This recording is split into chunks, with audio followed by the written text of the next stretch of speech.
क्रोध से भ्रम पैदा होता है, भ्रम से बुद्धि व्यग्र हो जाती है। जब बुद्धि व्यग्र हो जाती है तब तर्क नष्ट हो जाता है। जब तर्क नष्ट हो जाता है तब व्यक्ति का पतन हो जाता है। किसी दूसरे के जीवन के साथ अपूर्ण रूप से जीने से अच्छा है कि हम अपने स्वयं के भाग्य के अनुसार अपूर्ण जिए। ऐसा कोई नहीं जिसने भी इस संसार में अच्छा कर्म किया हो उसका बुरा अंत हुआ हो, चाहे इस काल में या आने वाले काल में।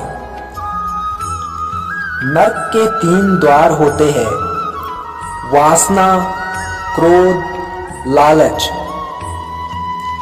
मनुष्य अपने विश्वास से निर्माता होता है। जैसे वो विश्वास करता है वैसे ही वो बन जाता है। एक उपहार तभी अच्छा है और पवित्र लगता है जब वह दिल से किसी सही व्यक्ति को सही समय और सही जगह पर दिया जाए, और जब उपहार देने वाले व्यक्ति के दिल में उस उपहार के बदले कुछ पाने का उम्मीद ना रखता हो। मन की गतिविधियों, होश, विश्वास और भावनाओं के माध्यम से भगवान की शक्ति सदा तुम्हारे साथ रहती है और लगातार तुम्हें बस एक साधन की तरह प्रयोग करके सभी कार्य कर रही है।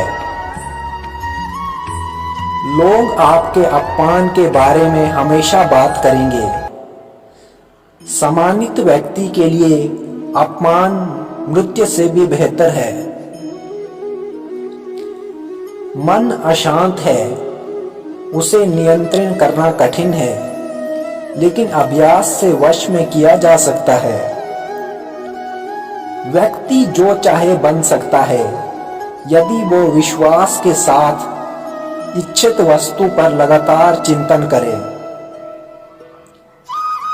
जो भी मनुष्य अपने जीवन आध्यात्मिक ज्ञान के चरणों के लिए संकल्प में स्थिर है, वो सामान्य रूप से संकटों के आक्रमण को सहन कर सकता है। निश्चित रूप से ये व्यक्ति खुशियां और मुक्ति पाने के पात्र होता है। ज्ञानी व्यक्ति को कर्म के प्रतिफल की अपेक्षा कर रहे अज्ञानी व्यक्ति के दिमाग को अस्थिर नहीं करना चाहिए। जन्म लेने वाले के लिए मृत्यु उतनी निश्चित है जितना कि मृत्यु होने वाले के लिए जन्म लेना।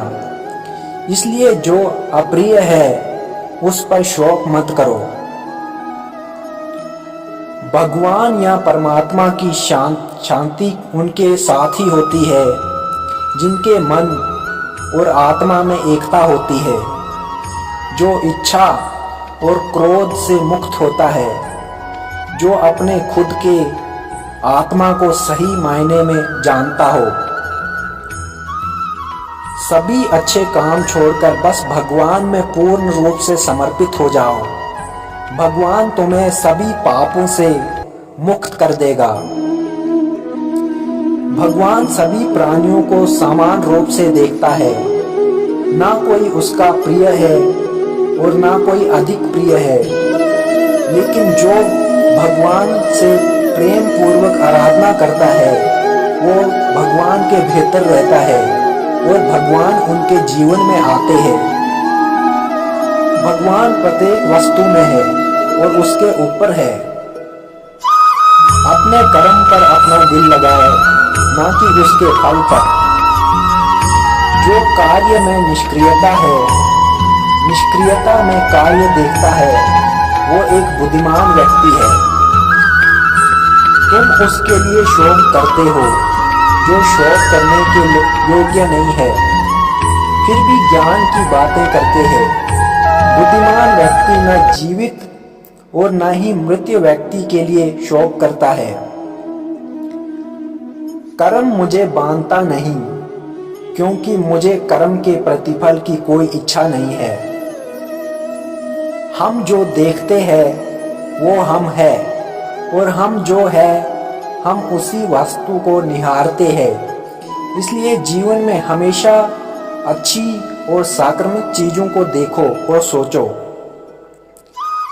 इंद्रियों की दुनिया में कल्पना सुखों की शुरुआत है और अंत भी जो दुख को जन्म देता है। बुद्धिमान व्यक्ति को समाज कल्याण के लिए बिना अहिंसा के काम करना चाहिए। जो व्यक्ति आध्यात्मिक जागरूकता के शिखर तक पहुंच चुका है, उनका मार्ग निस्वार्थ कर्म जो भगवान के लिए साथ संयोजित हो चुका है। उनका मार्ग स्थिरता और शांति का है, जो सभी इच्छाएं त्याग देता है, मैं और मेरे की लालसा और भावना से मुक्त हो जाता है, उसे शांति प्राप्त होती है। जो इस लोक में अपने काम की सफलता की कामना रखते हैं, वह देवताओं का पूजन करे। बुरे कर्म करने वाले सबसे नीच प्रवृत्ति जो राक्षसी प्रवृत्ति से जुड़े हुए हैं और जिनकी बुद्धि माया ने हर ली है, वो मेरी पूजा या मुझे पाने का प्रयास नहीं करते। स्वार्थ से भरा कार्य इस दुनिया को कैद में रख देगा। अपने जीवन में स्वार्थ को दूर रखे बिना किसी व्यक्तिगत लाभ के। अपने अनिवार्य कार्य करो, क्योंकि वास्तविकता में कार्य करना निष्क्रियता से बेहतर है। उससे मत डरो जो वास्तविक नहीं है, ना कभी था ना कभी होगा। जो वास्तविक है वो हमेशा था और उसे कभी नष्ट नहीं किया जा सकता। बुद्धिमान व्यक्ति कामुक सुख में आनंद नहीं लेता। कर्मफल का त्याग ना करने वाले मनुष्य के लिए कर्मों का तो अच्छा बुरा मिला हुआ ऐसे 3 प्रकार का फल मरने वाले के पश्चाताप अवश्य होता है, किंतु कर्म फल का त्याग करने वाले मनुष्यों के कर्म का फल किसी काल में भी नहीं होता। ज्ञाता, जानने वाले का नाम ज्ञाता है। ज्ञान, जिसके द्वारा जाना जाए उसका नाम ज्ञान है। श्रेय, जानने में आने वाली वस्तु का नाम श्रेय है। ये तीनों प्रकार के कर्म प्रेरणा है। कर्ता, कर्म करने वाले का नाम कर्ता है। करण, जिन साधनों से कर्म किया जाए उनका नाम करण है। क्रिया, करने का नाम क्रिया है। ये तीनों प्रकार का कर्म संग्रह है।